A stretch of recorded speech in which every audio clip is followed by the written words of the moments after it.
¿Se parecía el inframundo griego en algo a este? Pues la verdad es que según los textos no. Y como me han preguntado cómo se vería realmente en la Odisea, vamos a leer un fragmento. Traducción de Carlos García Gual. Momento en el que Circe le está explicando a Odiseo cómo llegar al inframundo y le dice: cuando hayas cruzado el océano hasta una baja ribera y los bosques sagrados de Perséfones, altos chopos y sauces de frutos muertos, atraca allí la nave en el límite del océano de hondos remolinos y dirígete tú a la casa de Hades, cercada de ríos. Por allí hacia el Aqueronte fluyen el Piriflegetonte y el Cosito, que es un brazo del agua de la Estigia. Hay un peñón en la confluencia de los dos estrepitosos ríos. Después de pasar frente a estos, héroe, como te lo aconsejo, excava un agujero de un codo de ancho y de largo, y derrama en él una libación. Una de las cosas que sabemos gracias a este fragmento de la Odisea y a otros textos que nos aportan información sobre el inframundo es que en él había agua, había varios ríos que confluían.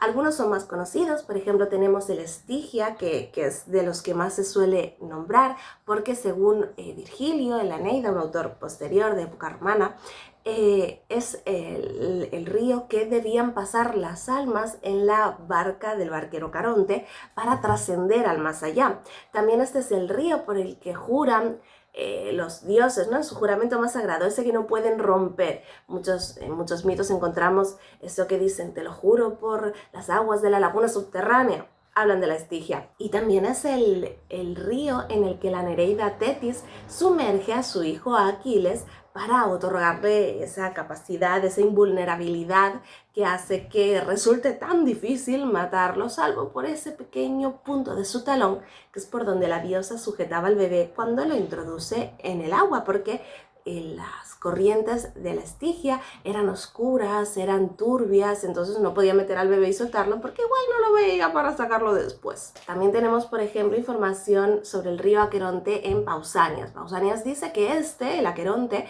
que es el río de la aflicción y de la miseria, es el que debían cruzar las almas para trascender al más allá en lugar de la Estigia. Dice también Pausanias que en Epiro hay un río Aqueronte y un Cosito, y que quizás Homero, sea que fuera Homero, se inspiró en estos ríos para crear su inframundo. Y luego, pues gracias a otros textos tenemos información sobre el resto de ríos, ¿no? Tendríamos el Flegetonte, que es ese río ardiente, ese río como de fuego, que se une con el Cosito en determinado punto y hay como una gran cascada y desembocan en el Aqueronte. Aparece también en la Divina Comedia de Dante, es allí un río de sangre hirviente, por ejemplo.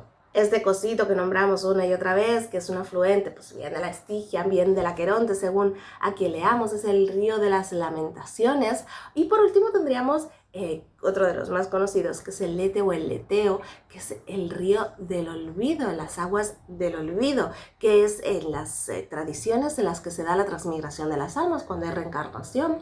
Este es el río del que las almas debían beber para olvidar sus vidas anteriores, su vida mortal, y poder reencarnarse de nuevo. Así que si hay algo que podemos tener bastante claro sobre el inframundo griego atendiendo a los textos, es que allí había agua, mucha agua. Pasen un día mítico.